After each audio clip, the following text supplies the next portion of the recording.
Good morning, everyone. It is May 1st, and today we start what I have called KPOZ, and it's all good news. Everything we talk about is going to be the good stuff. I want you to participate in this. If you have some good or inspiring stories that you know of and want to share them, please get in touch with me.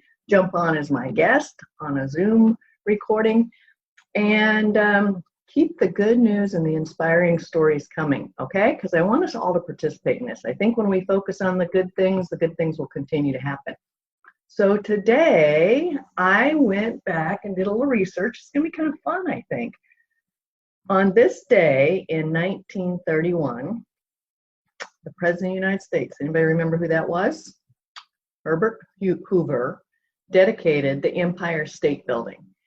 And he pressed a button in Washington, D.C. in the White House, and the lights went on in the Empire State Building in New York City. How cool is that? And it's interesting, as I was researching this, the Empire State Building was built as a result of a little competition between Walter Chrysler, who built the Chrysler Building in Manhattan, and this fellow named John Raskob. Let me check it. Gotta get it right. Raskob. He was the head of General Motors. And so Chrysler Building had been built, and it was 1,042 feet high. So Raskob grabs his architects, and they get their heads together, and they create this building that is 1,250 feet high without that rod on top of it. It's about 1,400 feet with that on. It started construction in 1930. It only took just a bit over a year to build. It was right during the Depression. 3,400 construction workers worked on the building. And I can't find out for sure exactly what the number was, but it was only between 4 and 42 folks died of an accident as a result of climbing up and building this building. So if the low number is true, I mean, that's pretty damn good, don't you think? So that happened in 1932 on May 1st.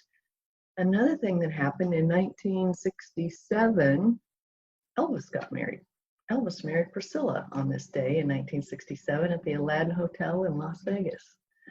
So there's some what happened on this day in history facts for you.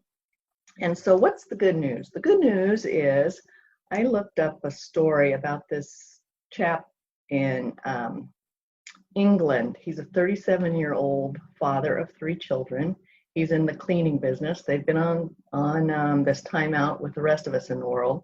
And so on his daily walks, he started to notice that the headstones in the cemeteries in his neighborhood in Cheshire they had a lot of moss on them, and they had been really gotten dirty from the smog and just, living for, some of them are 100 years old. So what he did is he started cleaning a headstone each day on his walks.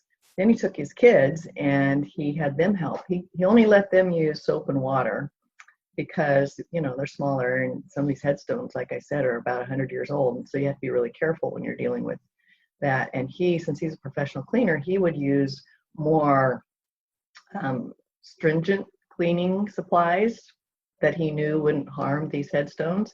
And so that's what he's been doing. Every day on his walk, he carves out at least 20 minutes, and he and his children go and clean one of the headstones. And he says, it's really remarkable that you will walk by these cemeteries and you don't pay too much attention to the headstones because you really can't see what they say. He said, but what I noticed when I got them cleaned up, you really want to stand and read about the person and if there's any facts about their life noted on the headstone. So he's made an impact in his neighborhood, and I think he's teaching his children a lot of good things about life as well.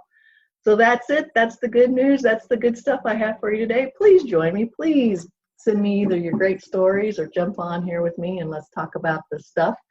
It's Friday. You guys have a great weekend. The other good news here in San Diego, at least, is they're opening up the beaches. So I hope the people are good and keep their distance from one another so we can keep them open.